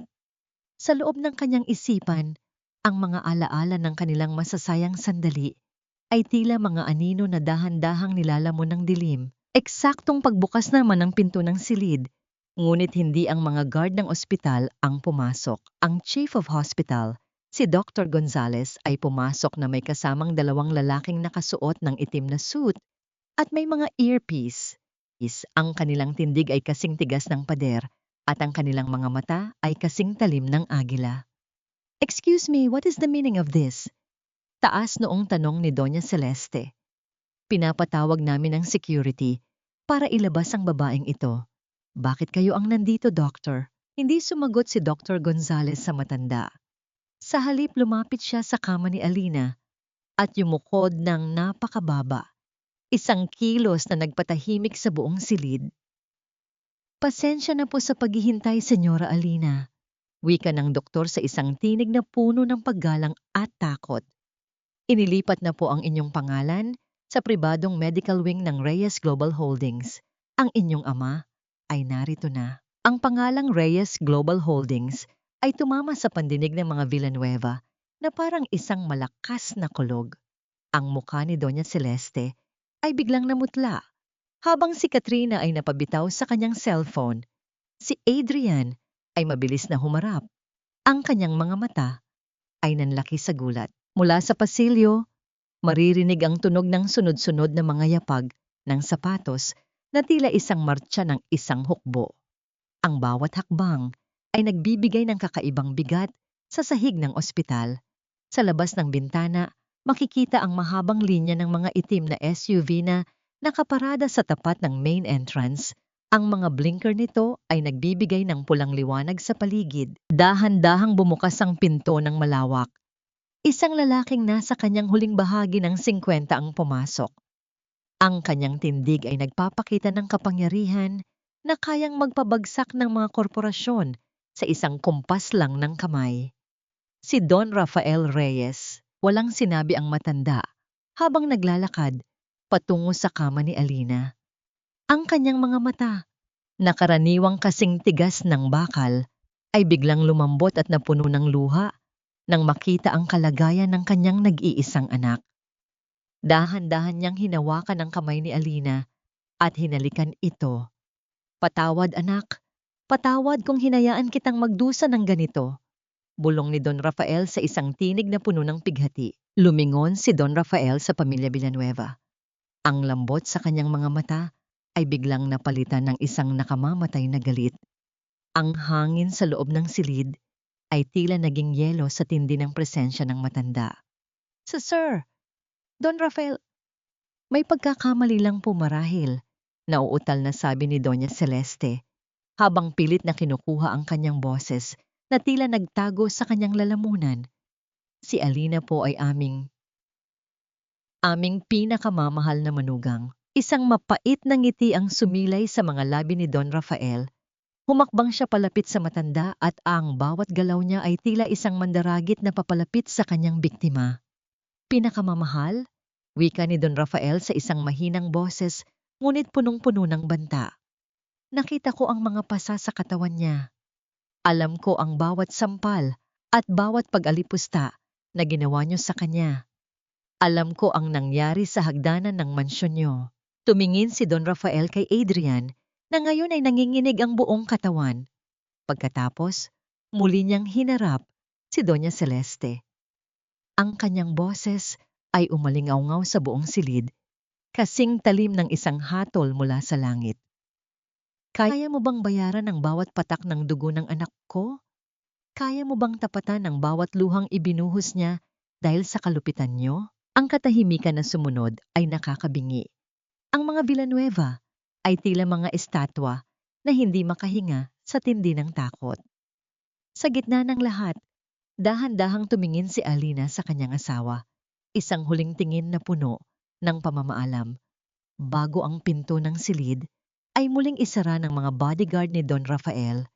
Iniwan ang mga Villanueva sa isang kadiliman na sila mismo ang gumawa.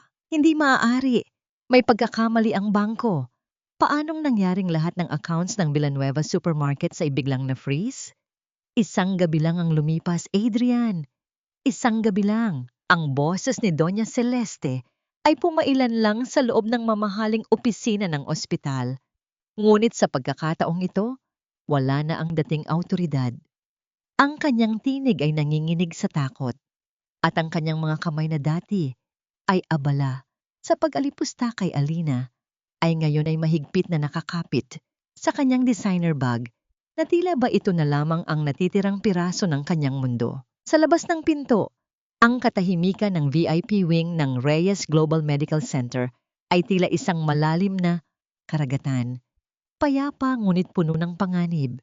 Ang paligid ay hindi na amoy gamot at kemikal, kundi amoy ng sariwang mga bulaklak ng liliya at mamahaling pabango na sadyang inilaan para sa mga pinakamakapangyarihang tao sa bansa. Sa loob ng isang marangyang suite, nakahiga si Alina sa ibabaw ng mga sapin na gawa sa purong sutla. Ang bawat hibla ng tela na dumidikit sa kanyang balat ay tila isang haplos ng pag-ibig na matagal nang ipinagkait sa kanya. Wala na ang maruming basahan, wala na ang malamig na semento. Ang kanyang binti ay dahan-dahang ginagamot ng mga pinakamagaling na espesyalista. At sa kanyang tabi, ang kanyang ama ay hindi bumibitaw sa kanyang kamay. Huminahon ka, anak. Tapos na ang panahon ng iyong pagtitiis. Bulong ni Don Rafael. Ang kanyang boses ay parang isang matibay na taming na humaharang sa anumang sakit na nais pang pumasok sa silid. Ang bawat sentimo na kinuha nila sa'yo, ang bawat oras na ginawa kang alipin, ay babayaran nila ng may kasamang interes. Sisiguraduhin kong wala silang matitirang kahit isang pirasong tinapay sa kanilang hapag. Sa labas ng suite, hinarap ng mga abogado ni Don Rafael si Adrian. Ang lalaking dati ay tinitingala sa lipunan, ay ngayon ay mukhang isang basang sisiw sa harap ng mga lalaking nakasuot ng itim. Mr. Villanueva, ito ang utos mula sa korte. Wika ng punong abogado sa isang boses na kasing tigas ng semento. Ang lahat ng inyong ari-arian, kabilang ang inyong mansyon at ang main warehouse ng inyong supermarket, ay nasa ilalim na ng investigasyon para sa tax evasion at financial fraud. Ang Reyes Global ang nakabili ng inyong mga utang sa bangko. Sa madaling salita, pagmamay-ari na namin ang bawat hininga ng inyong kumpanya. Pero, kailangan kong makita ang asawa ko. Alina, please pag-usapan natin ito. Sigaw ni Adrian, pilit na lumalapit sa pinto ngunit mabilis na hinarang ng dalawang dambuhalang bodyguard. Ang kanyang pagsusumamo ay tila mga tuyong dahon na tinatangay ng hangin. Walang sumasagot. Ang pinto ng suite ni Alina ay nanatiling sarado. Tila isang pader na naghihiwalay sa dalawang magkaibang mundo. Ang lalaking hindi kayang ipagtanggol ang kanyang asawa sa harap ng kanyang ina ay ngayon ay hindi man lang makalapit sa laylayan ng damit nito. Naramdaman ni Alina ang bawat salitang binitawan sa labas. Ramdam niya ang takot ni Adrian, ang pagngingit-ngit ni Doña Celeste. Ngunit sa halip na awa, ang nararamdaman niya ay isang malalim na katahimikan. Ang kanyang puso, na dati ay punong-puno ng pag-ibig para sa asawa, ay tila isang uling na namatay na ang ningas. Papa, mahinang tawag ni Alina. Gusto ko pong makita ang pagbagsak nila, hindi dahil sa galit, kundi dahil gusto kong malaman ng anak ko na ang kanyang ina ay hindi isang biktima. Tumango si Don Rafael, ang kanyang mga mata ay nagpapakita ng pagmamalaki. Kinuha niya ang kanyang tablet at ipinakita kay Alina ang mga balita. Sa telebisyon, ang mga headline ay punong-puno ng mga larawan ng Villanueva supermarkets na nilalagyan ng closed signs ng mga awtoridad. Ang mga tao sa social media na dati ay humahanga sa yaman ng mga Villanueva ay ngayon ay puno ng pangungutya at galit. Sa isang iglap, ang tore ng mga Villanueva na itinayo sa ibabaw ng luha ni Alina ay nagsisimula ng gumuho. Ngunit habang tinitignan ni Alina ang mga gumuguho nilang pangarap, isang mensahe ang pumasok sa cellphone ng kanyang ama. Isang lihim na investigasyon ang nagpakita ng isang bagay na mas madilim pa sa inaasahan nila. May nakita ang mga tauhan ko, Alina. Wika ni Don Rafael, ang kanyang boses ay naging seryoso. Hindi lang palabauhan ang ginawa nila sa'yo. Ang aksidente mo sa hagdan. May ebidensya kaming hindi yun isang simpleng pagkakamali. Ang bawat pintig ng puso ni Alina ay tila isang mabilis na tambol. Ang lihim ng gabing iyon ay dahan-dahang lumalabas sa dilim. At ang katotohanan ay mas masakit pa kaysa sa pagkahulog niya sa hagdanan. Ano kaya ang nakita ng mga tauhan ni Don Rafael sa mga CCTV cameras ng mansyon na akala ng mga Villanueva ay sira? At hanggang saan ang kayang gawin ng isang ama upang ipaghiganti ang kanyang anak? Alina, pakinggan mo naman ako. Ama ako ng anak mo. Hindi mo ba maiisip yon? Nagkamali ako, pero pamilya pa rin tayo. Huwag mo namang hayaang mawala ang lahat ng pinaghirapan namin. Ang boses ni Adrian ay nanggagaling sa intercom, sa labas ng pintuan, basag at puno ng desperasyon. Ang bawat salita niya ay tila isang sumasamon na alon na humahampas sa pader na bato. Maingay, ngunit walang epekto. Sa loob ng marangyang suite, nananatiling tahimik si Alina. Nakaupo siya sa isang ergonomic na upuan sa tapat ng malaking bintana na abot hanggang sahig, tanaw ang buong skyline ng lungsod. Dahan-dahan niyang itinaas ang kanyang mga kamay at pinagmasdan ang kanyang mga daliri. Wala na ang mga sugat mula sa matapang na kemikal ng sabon. Wala na ang panginginig dahil sa pagod. Ang kanyang mga kuko ay malinis at maayos, malayo sa imahe ng babaeng nakaluhod sa marmol na sahig ng mga Villanueva habang pinupunasan ang dumi ng kanilang mga sapatos. May isang florera ng mga sariwang puting rosas sa kanyang tabi. Hinaplos ni Alina ang isa sa mga talulot nito. Ang bawat haplos ay tila isang paalala na ang kanyang balat ay hindi na para sa pang-aalipusta, kundi para sa pag-aaruga. Ang miya-miya ng tadhana ay ito, noong siya ang nagsusumamo para sa kaunting pag-ibig, tinataboy siya ni Adrian. Ngayong si Adrian ang nangangailangan ng kanyang awa, ang katahimikan ni Alina, ang pinakamatinding parusa. Hiya, ang pintuan ay dahan-dahang bumukas at pumasok ang isang pamilyar na mukha. Si Yaya Loring, nakasuot na ang matanda ng isang malinis at maayos na uniforme. Ang kanyang mga mata ay nagniningning sa kagalakan nang makita ang kalagayan ni Alina. Hindi nakapagsalita si Alina. Mabilis siyang tumayo kahit na may bahagyang kirot pa rin sa kanyang binti at niyakap ng mahigpit ang matanda. Ang amoy ni Yaya Loring, ang amoy ng kalinga, na tanging siya lang ang nagbigay sa loob ng madilim na mansyong yon, ay nagpabagsak sa huling depensa ng puso ni Alina. Doon, sa bisig ng matandang babae, umiyak si Alina, hindi dahil sa sakit, kundi dahil sa ginhawa. Ligtas na tayo, Yaya. Wala nang mananakit sa atin. Bulong ni Alina sa gitna ng kanyang mga hikbi. Alam ko, Hija. Alam ko. Ang Panginoon ay hindi natutulog. Tugon ni Yaya Loring habang hinahaplos ang buhok ng dalaga. Nabalik ang katahimikan nang muling tumunog ang intercom. Sa pagkakataong ito, si Doña Celeste naman ang sumisigaw. Alina, alam kong naririyan ka. Huwag kang magkunwaring santa. Kung hindi dahil sa amin, wala ka sa kinalalagyan mo ngayon. Utang mo, sa amin ang lahat.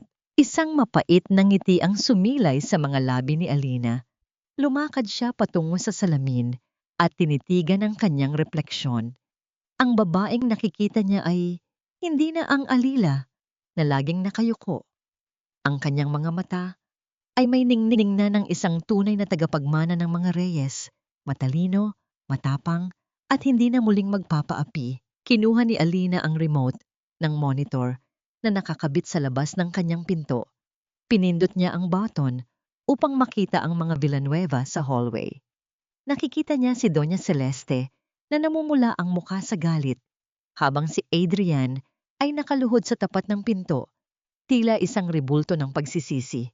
Yaya, pakisabi sa kanila. Wika ni Alina. Ang kanyang boses ay malamig at porma.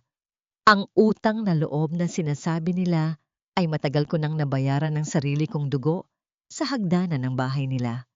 Ang natitira na lang sa pagitan namin ay ang hustisya. Nang iparating ng mga guard ang mensahe ni Alina, maririnig ang malakas na kalabog ng pinto ng elevator nang pilit na ilabas ng security ang mag-ina. Ang ingay ng kanilang pagrereklamo ay unti-unting naglaho, pinalitan ng banayad na tugtog ng piano sa loob ng suite. Hinarap ni Alina ang kanyang ama na pumasok sa silid. May hawak itong isang itim na folder. Handa ka na bang makita ang katotohanan, anak? Tanong ni Don Rafael. Binuksan ni Alina ang folder. Doon ay nakita niya ang mga kuha mula sa isang hidden camera na inilagay ni Yaya Loring bago siya napaalis sa mansyon. Sa screen, malinaw na makikita ang gabi ng aksidente. Nakita ni Alina kung paano siya itinulak ni Katrina at kung paano pinanood ni Doña Celeste ang lahat habang nakangiti. Ngunit may isang detalye na hindi inaasahan ni Alina. Bago siya mahulog, nakita sa video si Adrian na nakatayo sa anino ng pasilyo. Nakita niya ang lahat. Nakita niya ang pagtulak ni Katrina. Ngunit sa halip na tumakbo upang saluhin ang kanyang asawa, tumalikod siya at pumasok sa kanyang silid, tila walang nakita. Nabitawan ni Alina ang folder. Ang huling hibla ng paggalang niya sa ama ng kanyang anak ay tuluyan ng naputol. Ang katahimikan ni Adrian noong gabing iyon ay hindi lamang duwag. Ito ay isang krimen. Papa! Wika ni Alina, ang kanyang boses ay kasing talim ng isang madiing sumpa. Gusto ko silang mamabulok sa kulungan. Lahat sila. Walang ititira. Tapos na ang pagtatago nyo sa likod ng mga mamahaling alahas at pekeng dangal. Ang bawat lihim na ibinaon nyo sa limot ay muling nabuhay. At sa pagkakataong ito, wala nang halaga ng pera ang makakapagpatahimik sa katotohanan. Ang boses ni Atty. Cruz, ang punong abogado ng mga reyes, ay umaling-awngaw sa loob ng marangyang suite ni Alina. Inilapag niya ang isang makapal na asul na folder sa ibabaw ng mesa. Ang tunog ng pagtama ng papel sa kahoy ay tila isang hatol na nagpapatigil sa paghinga ng sinumang nakikinig. Nakatitig si Alina sa mga dokumento. Sa bawat pahinang binubuklat niya, ang kanyang puso ay tila nakakaramdam ng isang matinding panginginig. Hindi lamang palabauhan at pang-aapi ang ginawa sa kanya ng mga Villanueva. May mas malalim at mas madilim na sikretong itinatago ang pamilyang ito sa ilalim ng kanilang marangyang mansyon. Senyora Alina, Ayon sa aming investigasyon sa nakaraang 10 taon, ang pagkamatay ng ama ni Adrian, si Don Alberto Villanueva, ay hindi isang aksidente. Pahayag ng abogado sa isang seryosong tono. Nakahanap kami ng mga lumang medical records at testimonya mula sa isang dating nurse. Si Doña Celeste. Dahan-dahan niyang nilalaso ng kanyang asawa para makuha ang kontrol sa buong kumpanya at ang napakalaking insurance policy nito. Nabitawan ni Alina ang hawak niyang ballpen. Ang kanyang paningin ay nagdilim sa tindi ng nalaman. Pati ba naman ang sariling asawa? Ganoon ba talaga kadilim ang puso ng babaeng tinawag niyang ma sa loob ng 3 taon? Ang bawat pagmamalasakit ni Celeste sa pamilya ay isa palang dambuhalang kasinungalingan na itinayo sa ibabaw ng mga bangkay. Hindi lang yan. Dagdag pa ni Attorney Cruz, ang ebidensya ng pagtulak sa inyo ni Katrina ay sapat na para sa kasong frustrated murder, lalo na't alam nilang buntis kayo. Ang bawat pirma ni Adrian sa mga peking financial reports ng supermarket ay magdadala sa kanya sa kulungan sa loob ng maraming taon dahil sa malakihang money laundering. Nabalik lamang ang diwa ni Alina nang marinig niya ang balita sa telebisyon na nakasabit sa pader. Ang balita ay tungkol sa isang engranding charity gala sa isang hotel kung saan naroroon si Doña Celeste at Katrina. Pilit na nagsusuot ng maskaran ng yaman upang makahiram ng pera sa mga dating kaibigan. Isang mapait na ngiti ang sumilay sa mga labi ni Alina. Papa, ayaw ko nang maghintay sa bukas. Gusto kong mangyari ito ngayon. Sa harap ng lahat ng taong niloko nila. Sa loob ng ballroom ng hotel, abala si Doña Celeste sa pakikipag-usap sa isang mayamang ginang. Isang pansamantalang setback lang ito, darling. Alam mo naman ang mga bangko ngayon masyadong mahigpit.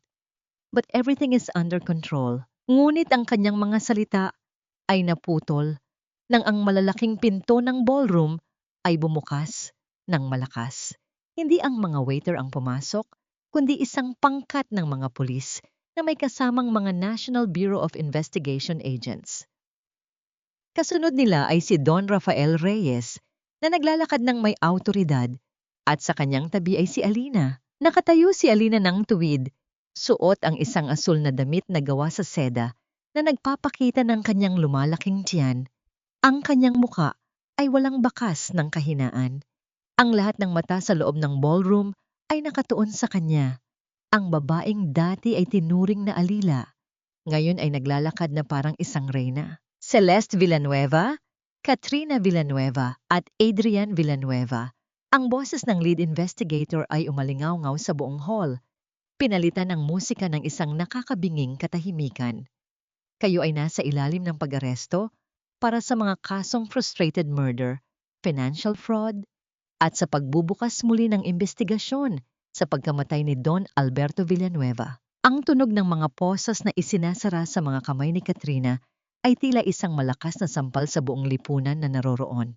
Si Katrina ay nagsimulang sumigaw at mag-eskandalo.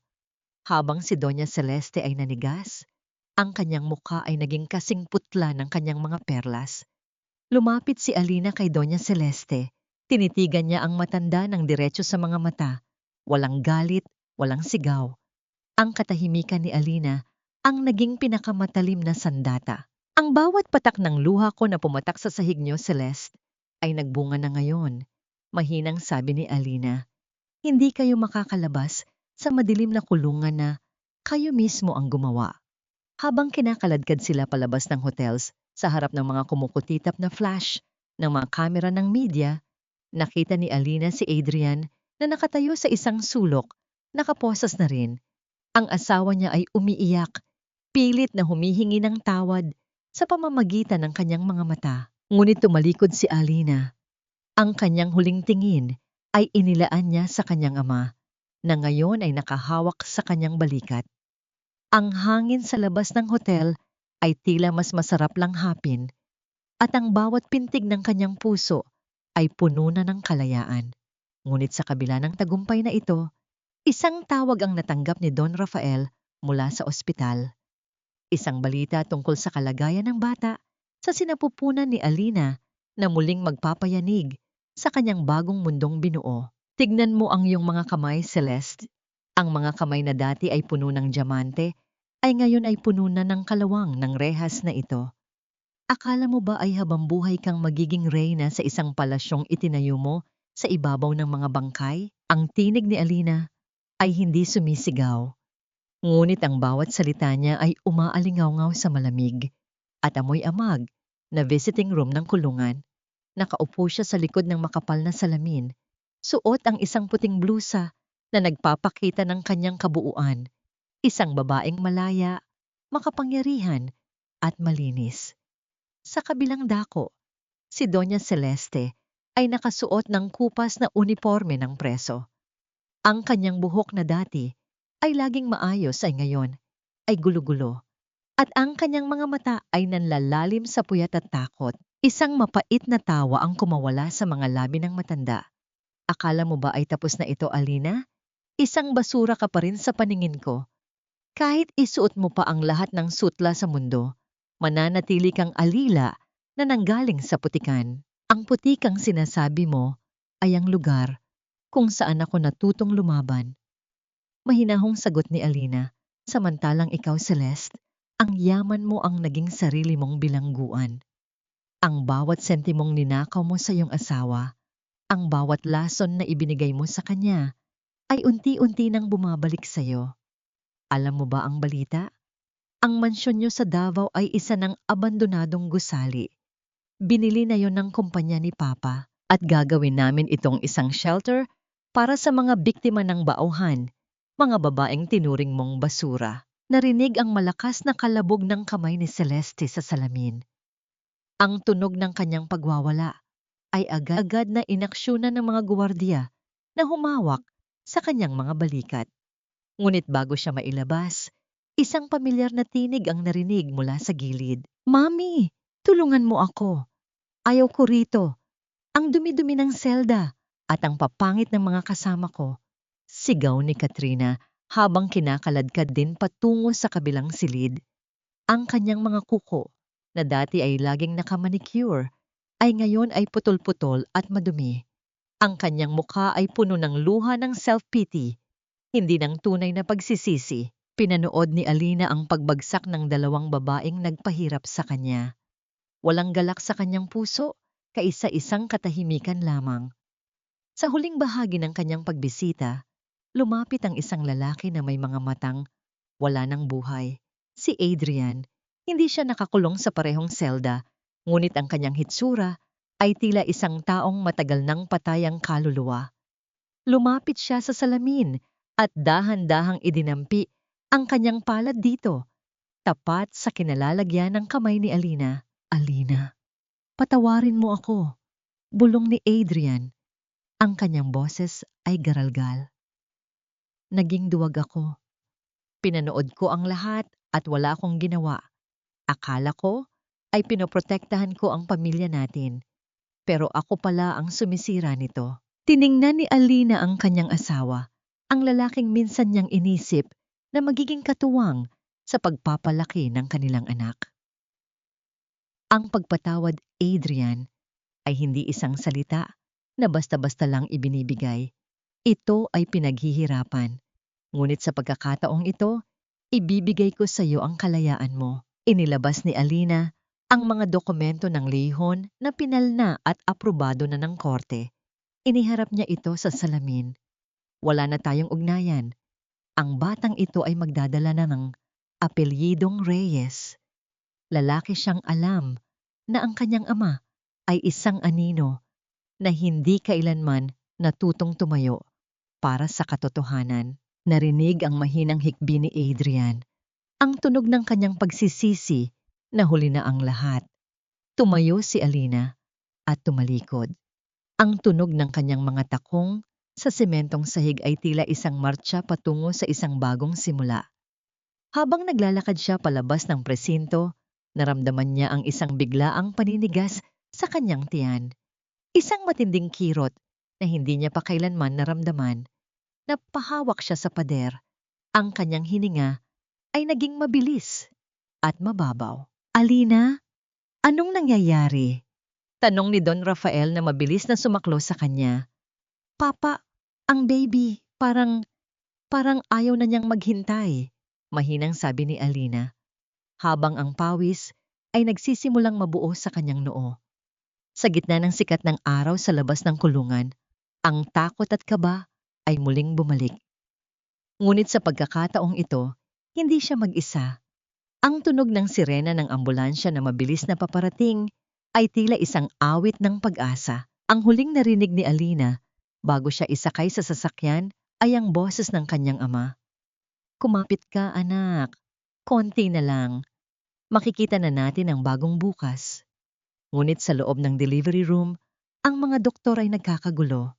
Isang komplikasyon mula sa kanyang pagkahulog noon ang muling lumitaw. Ang bawat beep ng monitor ng puso ay tila isang paalala na ang laban para sa buhay ay hindi pa tapos. Makakayanan kaya ni Alina na malampasan ang huling pagsubok na ito?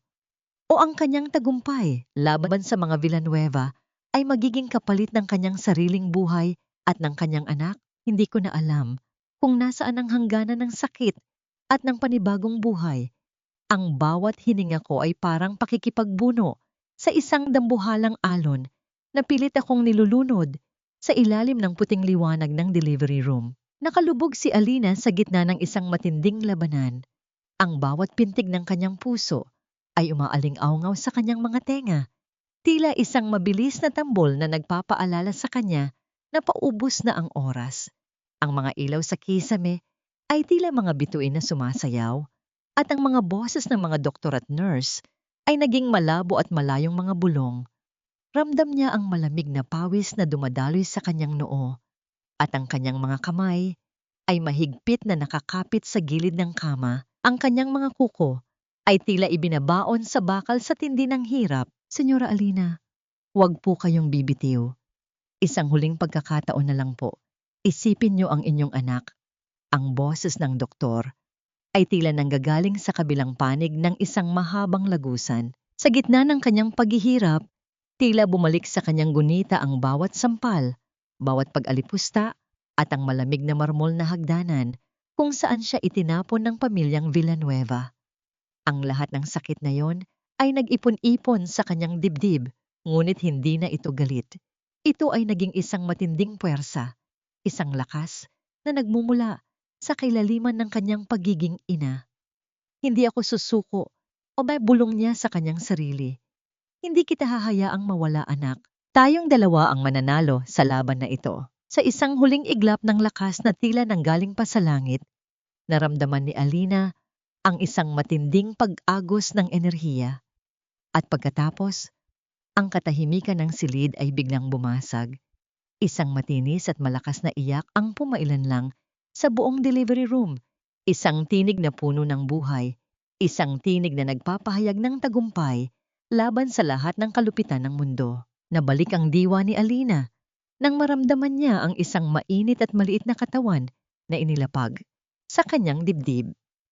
Ang amoy ng sanggol, ang malambot na balat nito, at ang mahinang paggalaw ng mga maliliit nitong daliri ay tila isang milagrong nagpahinto sa kanyang mundo. Ang lahat ng hirap, ang lahat ng sugat sa kanyang puso at katawan ay biglang naghilom sa isang saglit. Lalaki po, senyora. Isang malakas at malusog na batang lalaki. Wika ng nurse na may kasamang luha ng kagalakan. Tumitig si Alina sa kanyang anak. Sa bawat kurap ng mga mata ng bata, nakikita niya ang kanyang sarili.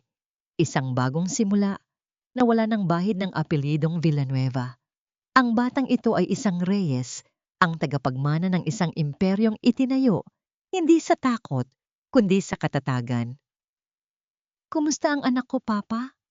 Tanong ni Alina, ilang oras matapos ang panganganak, habang nakahiga siya sa kanyang marangyang suite sa Reyes Global Medical Center. Pumasok si Don Rafael, bitbit ang isang basket ng mga sariwang prutas at isang maliit na asul na sapatos.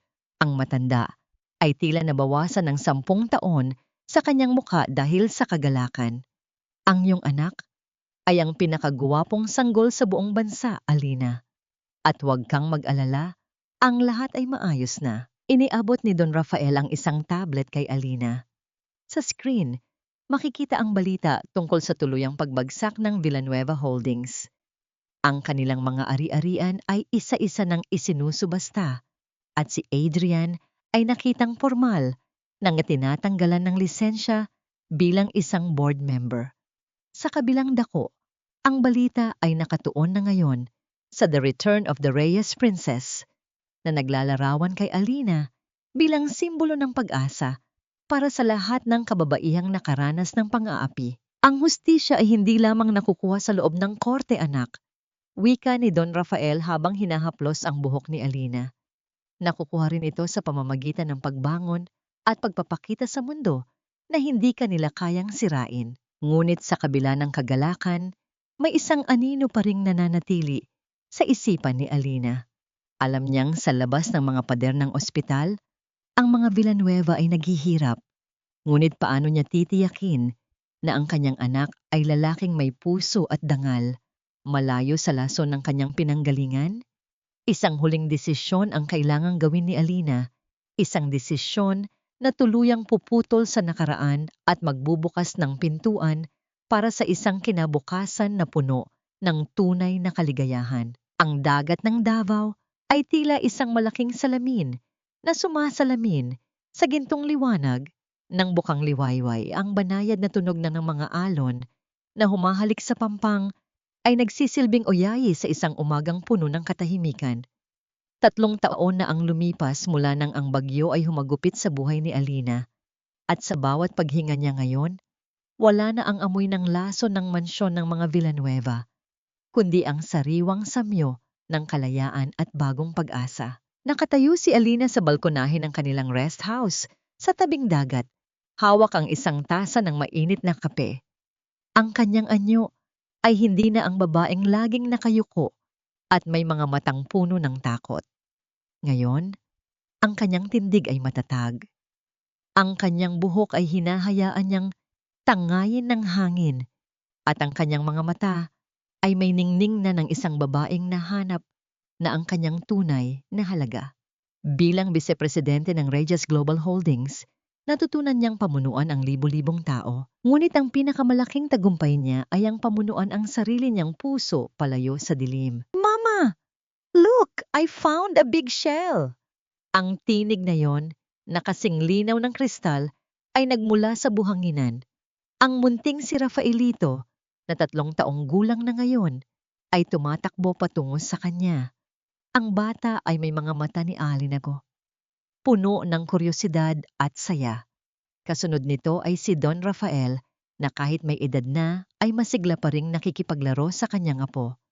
Sa likuran nila, si Yaya Loring ay nakangiti habang nag-aayos ng kanilang agahan sa ilalim ng puno ng niyog. Ang ganda naman yan, anak. Wika ni Alina habang kinukuha ang kanyang anak at hinahalikan sa noo. Katulad mo, matatag ang shell na ito. Kahit anong hampas ng alon, nananatili itong buo. Sa mga sandaling iyon, sumagi sa isipan ni Alina ang isang balita na nabasa niya kanina lamang. Si Doña Celeste at Katrina ay nananatili pa rin sa loob ng kulungan. Ang kanilang mga apela ay sunod-sunod na ibinasura ng korte dahil sa bigat ng mga ebidensya. Si Adrian naman, matapos mawala ang lahat, ay nabalitaang nagtatrabaho bilang isang simpleng kargador sa pier ng kabilang probinsya. Minsan itong nagpadala ng liham, humihingi ng pagkakataong makita ang bata. Napabuntong hinala si Alina. Ang tanong na laging tinatanong sa kanya ng kanyang sarili ay, napatawad ko na ba sila? Sa loob ng 3 taon, nahanap ni Alina ang sagot. Ang pagpapatawad ay hindi nangangahulugang babalik siya sa dati o hahayaan niyang pumasok muli ang mga taong sumira sa kanya. Ang pagpapatawad ay ang pagbitaw sa huling kadena ng galit na nag-uugnay sa kanya sa mga Villanueva. Pinatawad na niya si Adrian, hindi dahil karapat-dapat ito, kundi dahil karapat-dapat ang kanyang sarili sa kapayapaan. Pinatawad niya ang nakaraan upang ang kanyang kasalukuyan ay hindi na madungisan ng pait. Alina Hija, Tawag ni Don Rafael habang papalapit sa kanya.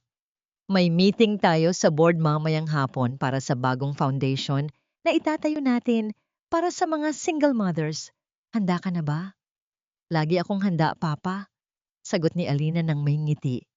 Gusto kong malaman ng bawat babaeng nakakaranas ng hirap na ang kanilang sitwasyon ngayon ay hindi ang kanilang destinasyon, na may kapangyarihan silang bumangon. Habang pinapanood ni Alina ang sikat ng araw na tuluyan ng tumaas, naramdaman niya ang isang malalim na katiwasayan. Ang kanyang buhay ay hindi na isang kwento ng biktima, kundi isang awit ng tagumpay.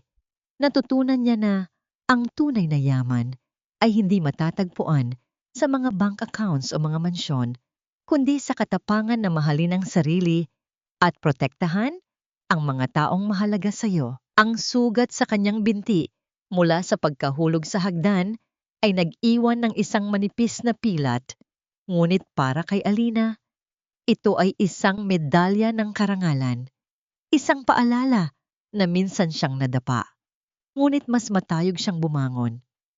Sa bawat pintig ng kanyang puso, naroon ang pasasalamat sa bawat pagsubok, dahil kung hindi dahil sa dilim, hindi niya malalaman kung gaano kakinang ang kanyang sariling liwanag. Sa ilalim ng asul na langit ng Davao, ang dating aliping prinsesa ay isa ng ganap na reyna ng kanyang sariling tadhana. Ang nakaraan ay isa na lamang malayong bulong, at ang kinabukasan ay kasing lawak ng karagatang nasa kanyang harapan, puno ng misteryo, ngunit higit sa lahat, puno ng pag-asa.